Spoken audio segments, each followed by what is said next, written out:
Welcome to Ordinary People. This is a podcast where we speak to ordinary people in South Africa, for now at least. Hopefully, international guests will join us soon. But today we have a special guest. His name is Stefan, and he works in Parliament, of all places. So, Stefan, hello. Welcome to the show. What a pleasure to have you. Great, thanks, Roman. Yeah, massive privilege to be here and looking forward to the conversation as well. Yeah, so you work for ActionSA in Parliament. You are, as far as I understand, a parliamentary researcher. What does that entail? Yeah, so I've been working for the past year and just a bit more than a year for ActionSA in Parliament as a researcher. Very interesting. So we get to do a bit of everything. So when parliamentarians need speeches, we sometimes write their speeches, sometimes just go over their speeches they write themselves.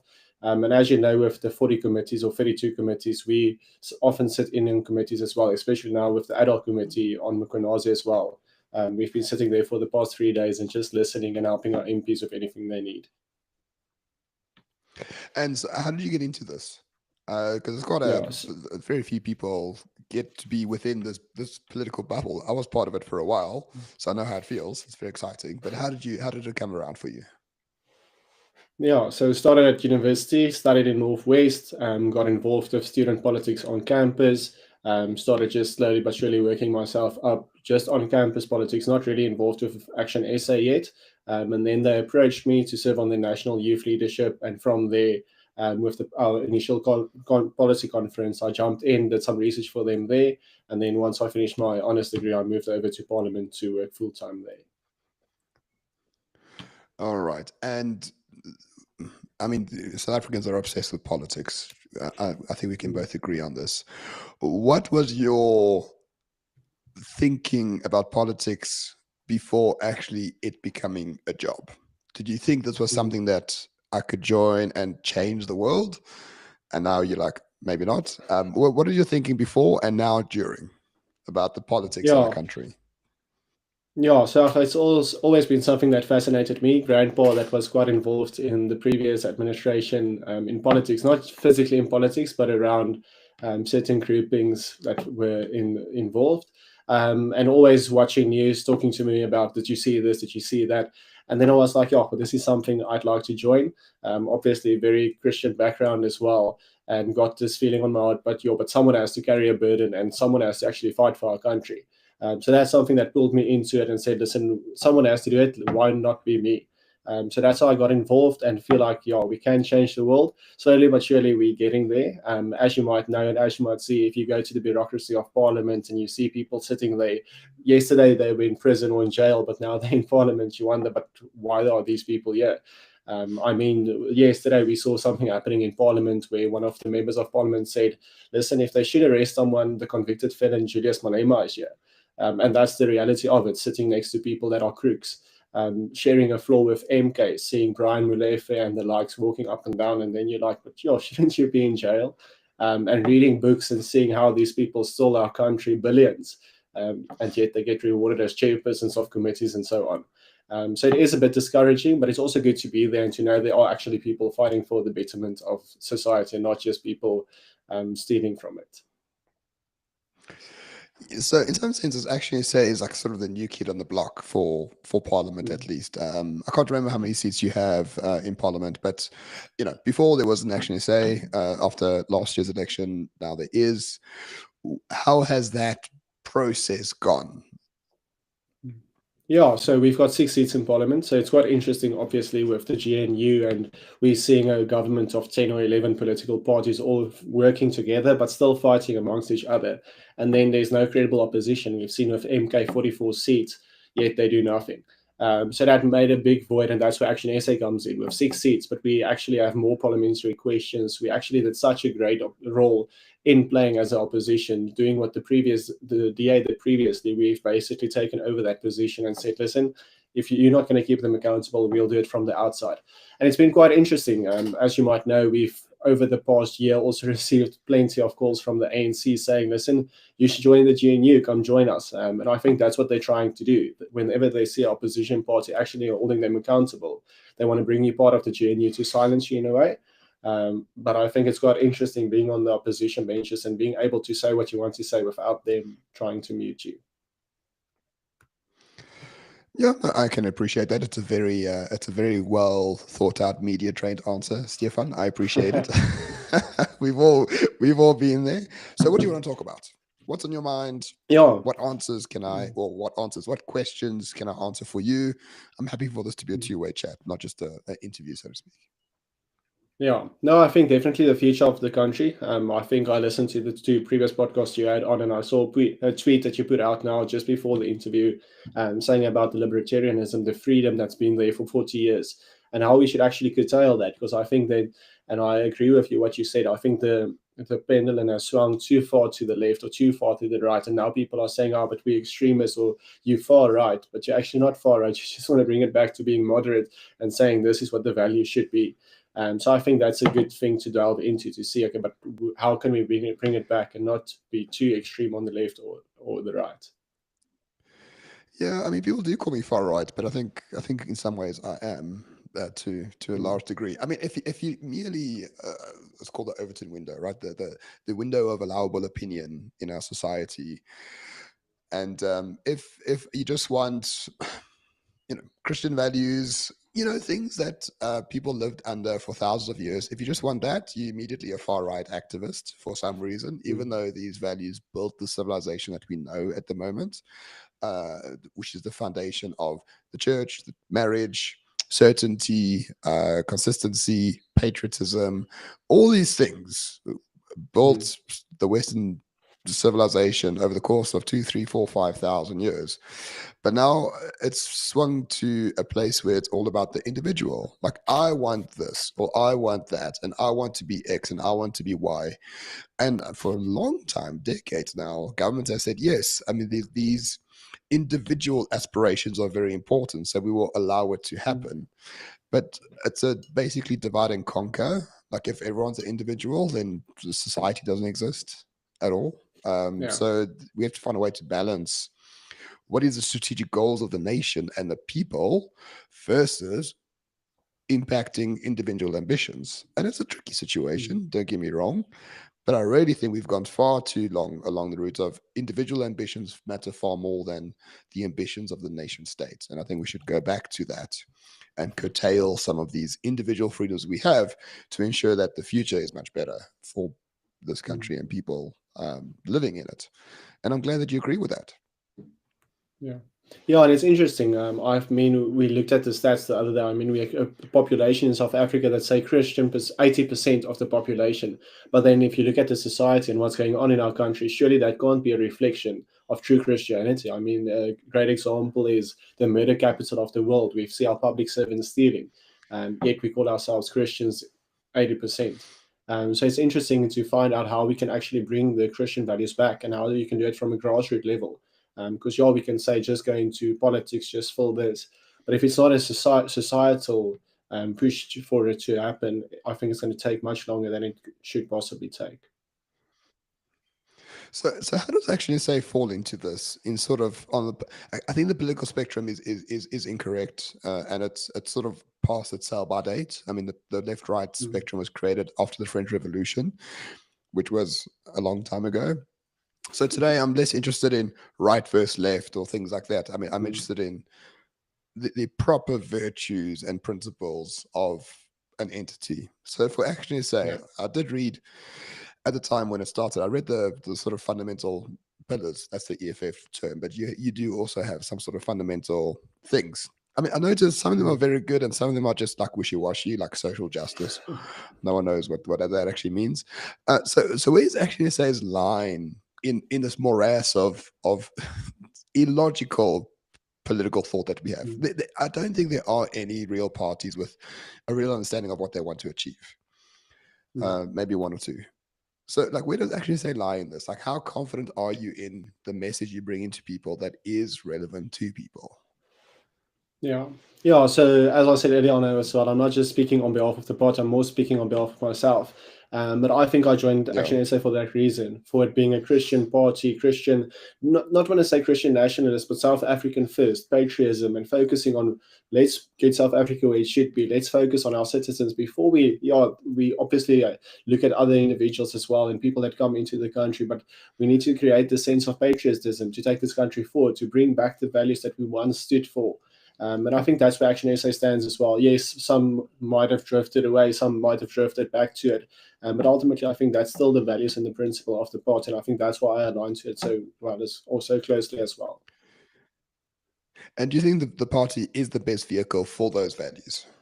I mean, I'm sure you do since you work there, right? I mean, he's still there. Yeah, I assume you don't look like someone who will stick around if what you sign up for isn't what you're getting. Yeah, no, exactly. So that's the thing. I think that's the most important thing, to have values and to stick by what you believe in, because otherwise, what's the purpose of doing what you're doing? So I think at the moment it is still one of the better parties to do it. Obviously, there's a few other options as well that has the same values, similar values, but might be a bit more exclusive. And I think that's why I'm still at ActionSA saying, but this is the best vehicle to do it for the time being. But you never know in politics. I mean, you've got experience as well. Things change so quickly, and overnight you can go from this to that. But for Oh, really? but from the moment on, I don't know what you're talking about. What are you talking about, Stefan? Politics. The nice thing about politics, like you can have like a 10-year lifespan on your career. It's fantastic. Nothing changes. A nice 5-year plan, and joking. then no. Yes. Oh well, people will soon pay for that. So tell me about this idea that you have about, I'm speaking to you directly, not as a representative of ActionSA. Like, if you could be the leader of ActionSA or the leader of this country, and it's a very trite question, I know, but what are like the 3 or 4 basic things that needs to be fixed right away? That's a priority. I don't care about how you do it, but just conceptually. Yeah, so I think the first thing, if we look at especially the guy you had the interview with yesterday as well, being a teacher, I think education is the top thing on the list. So you can fix all other societal problems, but if you don't get your education right, it doesn't help. You have to start with the next generation. Yeah, you can say, oh, but we have to deal with the problems now. But ultimately, if you don't for example, bring God back into schools, allow schools to actually preach the word of God and to speak about the word of God.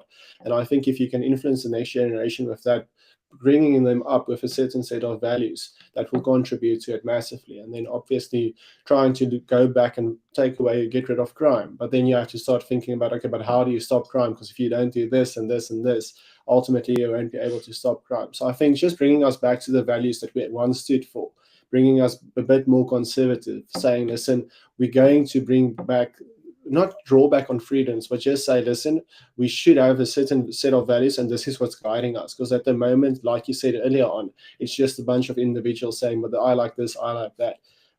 So firstly, bringing back God into schools, bring back proper education. And from there, build a strong foundation so that the next generation actually has a sense of patriotism inside of them, so that they don't just want to, oh, I'm done with school, let me go and study abroad. Because ultimately, that's what happens now. When you get your youth, when you get your university students, they go overseas. And what happens to the future of the country? There's nobody actually willing to fight for it. So I think you're completely and utterly wrong. And I'll explain why, if I may. So if you look at a place like El Salvador, right, and I'm sure you understand what El Salvador has done in the past few years, right? El Salvador has basically solved crime. And how you solve crime is you put violent people in prison. I mean, revolutionary idea. I'm sure there was like 40 years of criminologies studying this and PhDs. And, so El Salvador actually did it. That act creates what you are talking about, right? How can I be a patriot of a country where down the road from me, someone had like 4 Lamborghinis by stealing from sick people? It's impossible to feel patriotic about our country, because what are we patriotic about? Like the beautiful nature? Yes. Okay. The friendly people? Great. That's not keeping me here. What's keeping me here is the idea and the hope that things will become better. But I think, especially in politics, we are so focused on this idea of like inculcating values into people. You should just force them into it through action. You actually just need to solve the problem first, right? How do you solve crime? Shoot criminals in the head. I don't actually give a shit, right? Whatever. I don't care. Once you solve it, it's done. Then you can build stuff, right? Then you can do all sorts of things. Then you can make a place that is worthy of patriotism. But sort of trying to put it through propaganda in education, I think, is a waste of time between you and I. I'm happy for you to disagree with me. Yeah, I think no, I hear what you're saying, and I think El Salvador's doing a great example of what we ultimately should work towards, with, like you said, throwing them into jail and just sorting that issue out immediately. But I think ultimately in South Africa, especially the so-called rainbow nation we're in, if you start doing that, you're going to get a lot of people that's actually going to withdraw even more. But I do like the idea. I agree with the idea. But yeah, I think if you can do it vice versa, so you do this at the same time, then bringing up the next generation. Well, I mean, I think ActionSA is also doing this in some ways, right? So you have the mayor Yeah. in Tshwane at the moment. And I mean, the mayor in Tshwane is obsessed with like closing people down that don't follow the law, right? If I go Yeah. on the social media page of the ActionSA mayor, it's like shutting down people that don't pay the city what is due to them, right? We can Yeah. have our views about whether that's effective or not. I don't think it's very effective, but we can really see it's happening. Um, Mm. you just have to apply that at a grander scale to violent Yeah. criminals, right?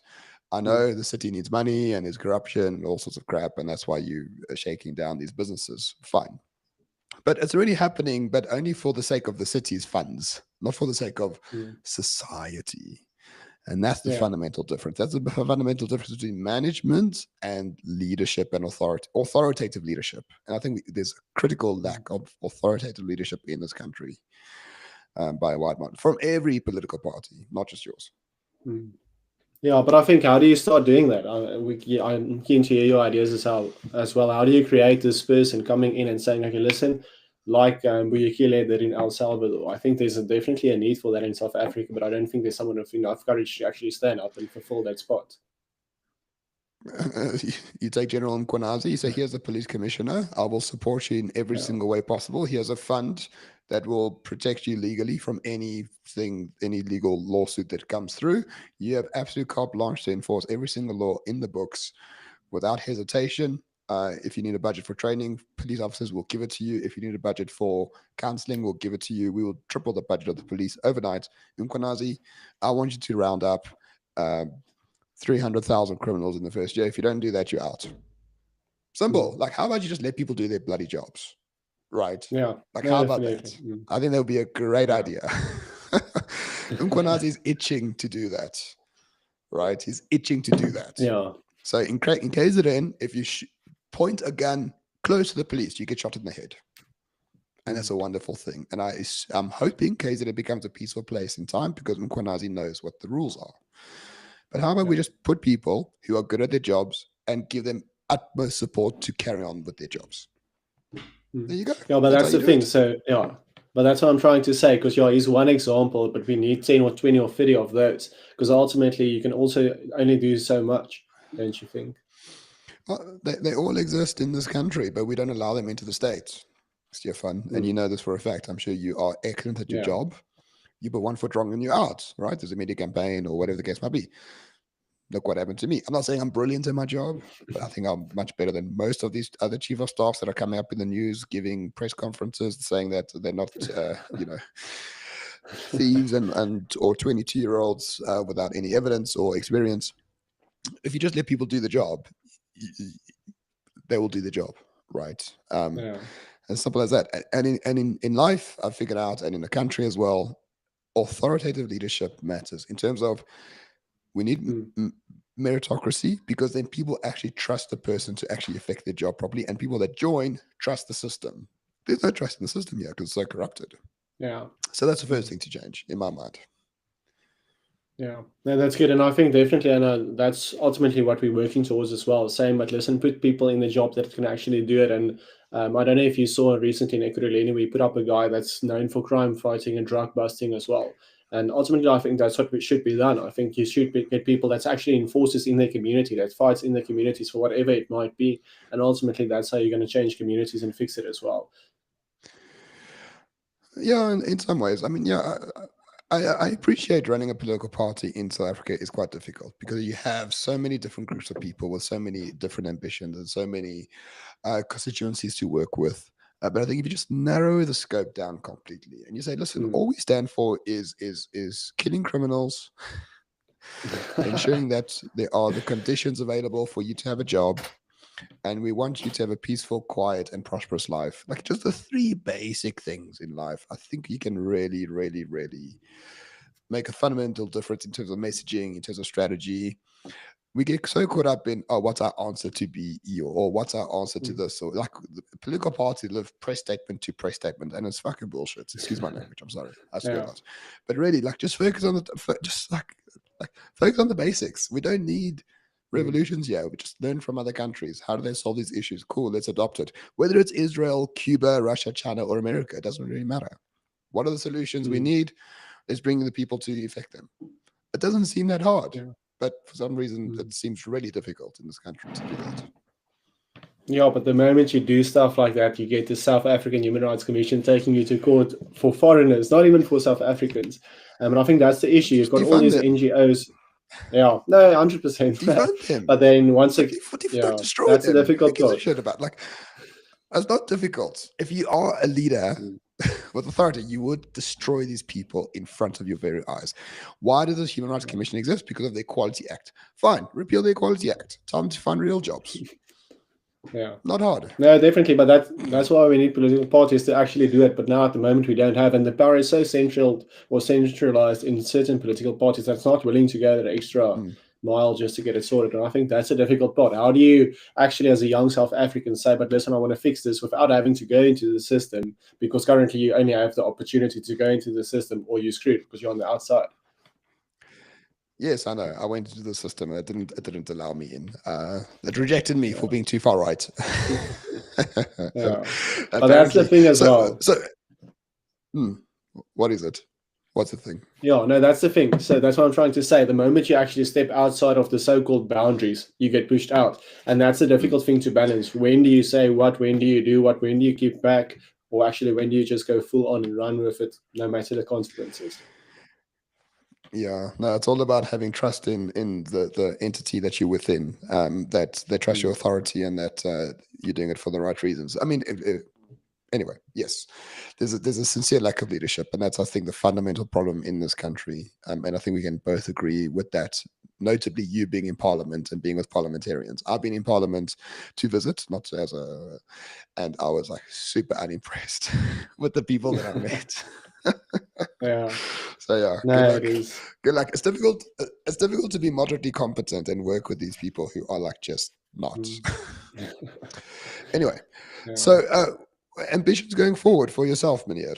You're parliamentary researcher Mm. now. What would you hope to effect in some capacity, like in the future, in ActionSA or outside ActionSA, or what? Let's talk about you for a moment. You have the floor. Yeah, so ultimately the plan is to become an MP and work yourself up in that way. Planning on either the next election cycle or the cycle thereafter, to step out and actually say, listen, I want this spot. And through that, I believe you can also obviously change a few things. As we mentioned, the system is so the power is in the wrong places, so difficult to actually say what you want to say and do what you want to do. But I think that's ultimately the aspirations, working towards MP and then even higher up as well. So I think there's a lot of potential. I think just a few things have to change. But I think carrying that burden and saying, listen, I'm ready to do this, no matter what the consequences are, whether it's you get kicked out of this place or kicked out of that place, there's always another place to try and come in. And I think if you ultimately choose to do that, and that's your mission or your purpose that you feel like you want to do, I think it's quite possible to actually achieve it. Yeah, from your mouth to God's ears. Let's hope so. I've Yeah. actually lost it. I have lost, excuse the pun, I've lost faith in the political system in this Mm, country. I actually just would prefer a dictator to come in. A coup mm, in Kwanazi can become leader for like 20 years and just like shoot criminals in the face. Like, I don't actually care. I would prefer that rather than mm, endless bickering in parliament about some other stuff. So I've completely lost any faith in any politicians in this country to actually do the right thing, because I happen to mm. know many of them, and Yeah. we get along. But this anyway. So yeah, but I Yeah. think a lot of people feel like me though, right? So we're Mm, getting to a spot, I think, in this country where people, if you look at the voting records, more people don't vote than do vote. Local government elections are determined by like 2 or 3 votes. There used to be 10,000 yeah. votes. Now there's 1,000 votes for the by-election. People are just shutting out or switching off Mm, the political system from their lives and just trying to carry on. Um, the only way to get them back in is to be authoritative and have some leadership. I'm just Mm. reading, I don't want to bait you. I'm just reading some of the comments to our conversation now, and people seem to feel Yeah. like they sort of like your party in some ways. Like they might like some of the themes and the principles and the strategies, but they seem to violently disagree with the founder of your party. Mm. I don't need you to make any comments about that in particular, but it must be difficult if if there isn't a strong message from the party on various things. Mm. Yeah. No, I think it is quite difficult. I know, obviously, with a lot of statements that came out in the past few months and so on, it's been difficult to just sit there and do nothing. But I think ultimately you don't have to just look into the leader. Um, every party has a leader. Yes, they're great. Sometimes they make mistakes. We're all just human as well. And I think that's ultimately the thing. But I think if you believe or look at the principles and what the party stands for, I think it might change again. I think obviously politics is a long-term game, and I think that's the thing that so many South Africans forget. They think about the next election, and that's the reality of it, because my services aren't yet delivered, so I need to look at the next elections. But I think ultimately knowing this, and this is, it's bigger than this. And that's what it ultimately takes down. And I call on the viewers as well to actually take up positions in the communities. Ultimately, the thing is not to just rely on political parties, it's to rely on citizens, to rely on communities trying to improve their own communities. And like you said, people fighting for one another, and people actually, like a dictator, not a dictator, but someone coming out and saying, listen, I'm ready to, no matter what the reactions will be, I'm ready to take up the spot. And it doesn't start with someone that comes out and, oh, now I'm going to rule the country. It starts with you saying, listen, this is my neighborhood, I'm going to fix my neighborhood. Get the people under your or in your community to actually stand for you and stand with you. And ultimately, that's how we're going to do it, from community to community, and ultimately try and fix the system. Yeah, essentially, we need to make politicians completely irrelevant. Yeah, If basically. I take your thoughts to the logical conclusion, which is something that Afrikaners are doing, Yeah, right? I mean, I assume that you're Afrikaans. yeah, The pioneers in this space are Afrikaners. I would yeah. say Zulus to a lesser degree, but I think it is happening at a rapid rate. People are calling it Mm, balkanization. I think that is true, and I think that is the primary way that you can save not the country, but your neighborhood, your way of life, mm, your little bubble. I live within a 20-kilometer bubble. Like most of my days are spent within 20 kilometers of my house in Joburg, and it's fantastic, and I love it. But I know that mm. if I go outside, it's a complete fuck up and a nightmare. So I try not to. Yeah, But my bubble's great, and I will defend my mm, bubble with my life. And yeah, more yeah. people should be willing to do Mm, that. Just a question from the chat. People ask me this all the time. Have you thought about starting your own party rather than being with ActionSA? If I may, I can answer this to some degree. I've mm, often thought about starting my own. In fact, I did start my own party in 2019, along with a few other co-founders. And what you realize mm. is the money that you need to start and make an impact is about 1% of what you originally thought. You need Yeah. 100 times the money that you think you need. Right? We Mm, wanted at the time 10 million rand. We didn't get it, but we actually needed 100 million rand to actually make any real mm, impact in that election. And for Action SA is the same, and to start your own party is the mm. same. Yeah. No, that's the reality. And I think, like you said, you've had more experience than I do with starting your own party. But I think that's what it ultimately comes down to. That's what I'm trying to say. But listen, it shouldn't just be political parties, it should be communities trying to improve themselves. Because why start another political party? We've got over 400 political parties. And I think that should change as well. I think we should possibly make it like a year. It's just two major parties, and the rest should just fall in with it. Because at the moment, you have so many different parties, you don't even know who the leaders are. I mean, we're sitting in parliament with 18 different political parties. How can you ever work towards something and achieving something if you've got 18 different parties saying different things, but actually behind the scenes, they're getting funded by the same people? I think we saw an example Yeah. now with Bosa Razmazanzi and Good merging. Surely it wasn't just the three of them saying, oh, let's do this together. It was the funders saying, listen, if you don't meld together, we're going to defund you. But now you still have three leaders all trying to fight their own egos and trying to get the leadership spot while supposedly we're there to improve the country. So I don't think starting another party is the solution to the problem.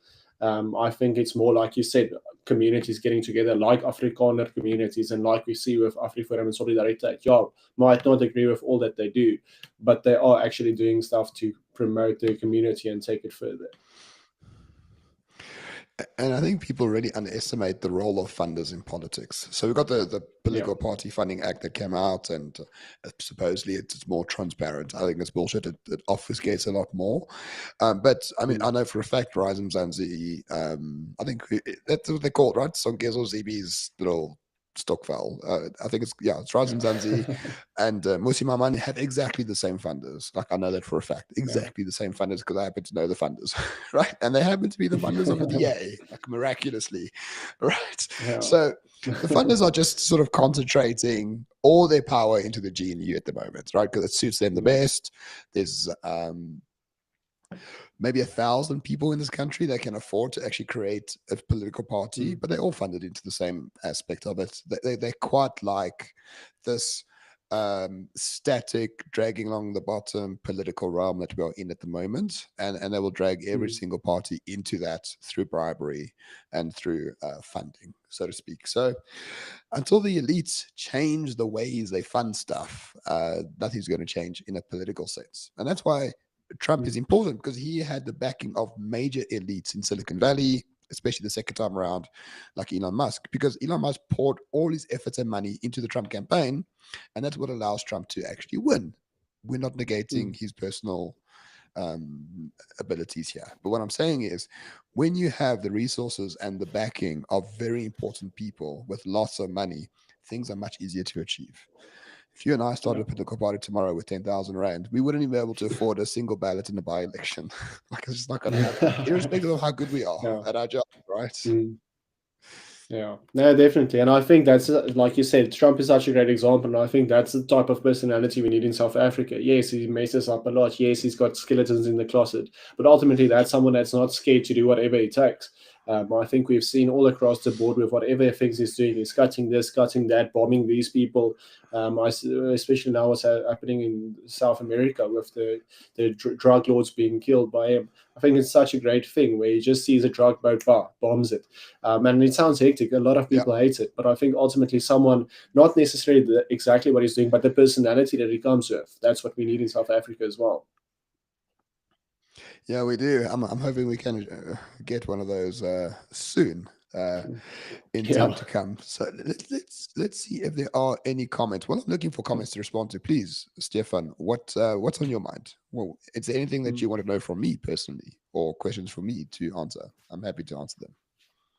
Yeah, I think we've spoken about a lot of your experience as well in the government sector and then starting a political party as well. But how did you feel when you started the political party? How was that mission trying to get it off the ground, seeing what the results were, and what did you do afterwards? Was it just like, oh, no, scrap this, not going to try it again? Or what was your idea or your thoughts around that? Just singularly the most frustrating thing I've ever done in my life.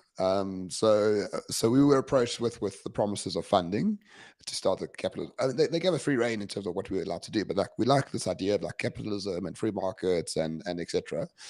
Register the party. We've got a 10 million Rand kitty for you.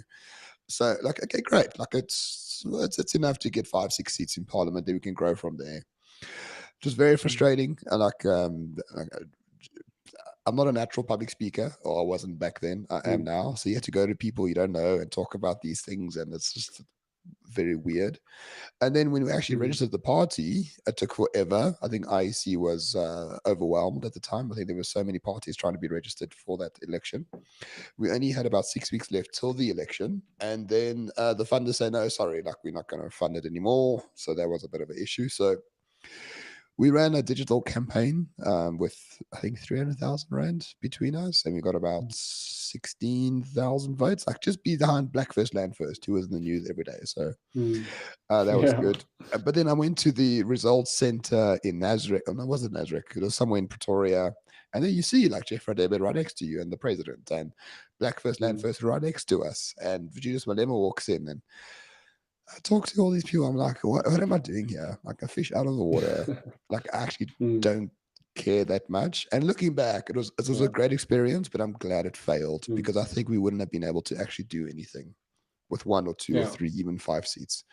Would have been difficult to make any changes whatsoever. So great experience then, but now I'm actually quite glad that I'm not in Parliament. And what would you say is the solution next? Because obviously you've tried this now, so what is your plans next? What do you think is the way that we can actually move it forward? Become a dictator. So yes, absolutely. I'm just here to make. I'm just I spoke to my wife a few years ago. Well, not a few years ago. This year after I got fired, I'm like, you know what? I'm just gonna make money. I'm gonna look after myself. I'm gonna look after my family. We're gonna get off grid. I'm gonna focus on myself. I'm gonna have fun doing YouTube, which I enjoy doing, but I have no ambitions for anything else in a material sense. I'm gonna look. It's this idea that I control what I can control, and that's my view Yeah. going forward. I might vote, I might not, but reading the headlines every day and worrying and thinking about what's going to happen, I actually don't give a shit anymore at all. I'll be the dictator of my house and maybe the dictator of my suburb, and hopefully that that grows and we can build something nice here. But I'm only going to control what I can at a local level.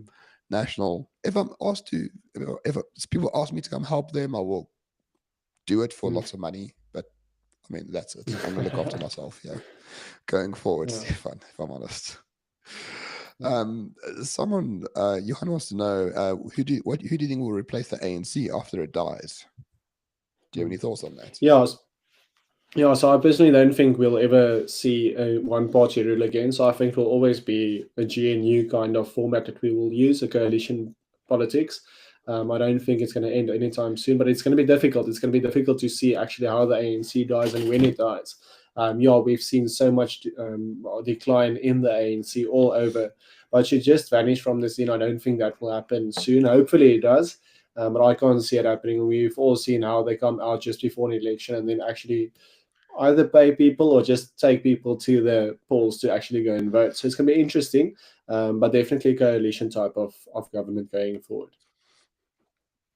And how would you feel about a national coalition dominated by the DA? Because I know the interactions between ActionSA and the DA are very rarely on good terms after the Moonshot Pact thing. So does it matter to you who's the major coalition partner at a national level, or can ActionSA work with anyone?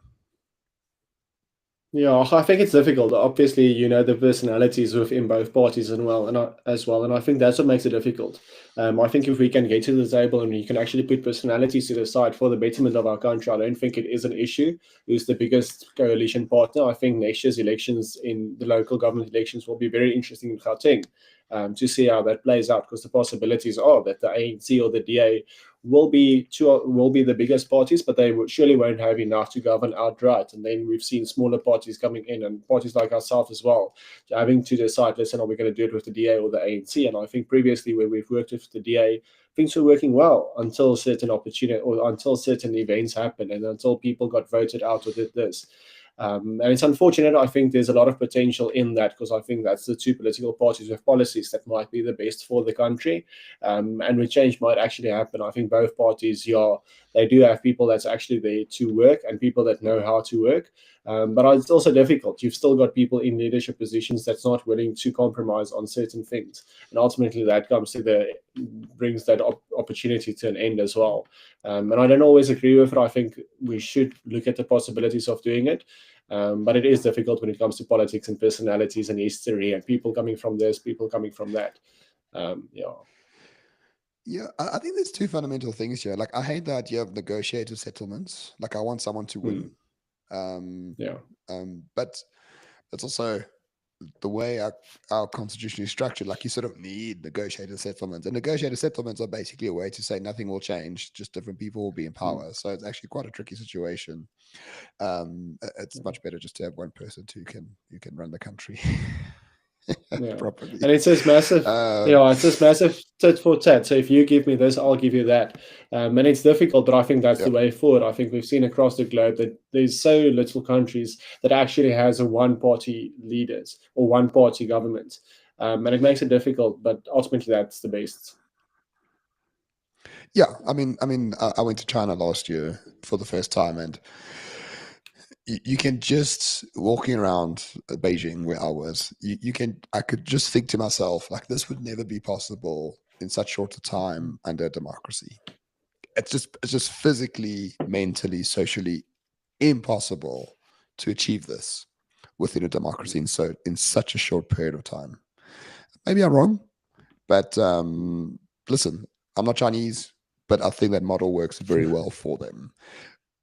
Yeah. Will it work in South Africa? Actually, I do think so. Actually, I do think like a one-party totalitarian state will work very well here. But I just don't trust anyone alive currently to actually run it. So yeah, it's Yeah. weird to speak to someone who works in Parliament about why we need dictatorships. It's quite fun. Yeah, and I think it's difficult. So, for instance, if we use the example of China, now I think Athol Trollip made this comment the other day in Parliament because the ANC was saying, "Oh, we went to China and we saw how this works and how that works, and we should learn from the Chinese model." And Athol said, "Okay, cool, but then who of you is going to be the first people to be hanged?" Because that's the reality that all of them Correct. would have been sentenced to death already, but now we're sitting in a country where they're still the leaders of the government, and ultimately that's why that model will never work because Yeah, last year I went to the two totalitarian nations. I went to Russia and I went to China, and I was impressed with both of them. I was really impressed. This year I went to France, which is democracy, far less impressive. Just way yeah, less impressive. Now people are going to call me a yeah. Putin stooge and a CCP stooge. No, like you go to China Yeah. and you'll see what I'm talking about. Um, anyway, anything else on your mind, Stefan? Because I'm mindful about keeping these things for too long. Because people lose interest like Mm. 5 minutes in, and I want people to actually listen to Yeah. them. So I'm happy Mm. to end off with whatever's on your mind, and happy to leave from there. Yeah. So you have the Yeah. final thought for this episode. Yeah. No, cool. Thanks, Joe. It's been a privilege. But yeah, I think just going forward, like that, we should encourage communities to stand up and to do things on their own as well. Yes, the political system is there, but people are so demotivated to actually go in it. So yeah, I think just encouraging people to actually get a sense of patriotism back, and I think ultimately that's the biggest thing. If we know how to get patriotism back to people, that's how we're going to improve our country. Yeah, I think that's it from my side. Yeah, whereas I say a sense of patriotism is created by action by the executive, right? If you make things Yeah. worth losing, that's how people become patriotic, which is something that Mm. we just don't have. There's nothing worth losing here because we're losing it every day, right? I'm not gonna Yeah. die for the NHI, and I'm not gonna die for our army. I'm not gonna die for Home Affairs because there's nothing to that's been destroyed before our very eyes. But if I was in America, Mm. right, and ICE was under attack, I would go and join ICE like tomorrow and be like, Yeah. yes, like I need to help these guys out, or the Mm. cops or whatever. Here, nah, I'm just gonna look after myself, and Mm. it's very selfish, but it's the only thing I can control, and that's Yeah. the irony in our political system is we are probably the most libertarian nation on earth, where you have to look Mm. after yourself first and foremost before you can help anyone else. Yeah. No, definitely. Fully agree with that. All right, Stefan, what a pleasure. Thank you so much Great. for joining me. I enjoyed this conversation a Me lot, too. and best of luck in your endeavors. And I'm hoping to see you on the front benches of Parliament quite soon and giving these people a hard time. I think Yeah. we would all be grateful for that. Great. Thanks, Ramon. It was great having you or being on here, and yeah, chat soon. Thank you. Cheers, everyone. Thank you for watching and thank you for listening. By the way, this episode is also on Spotify now, so please do go and subscribe there. See you the next time. Cheers.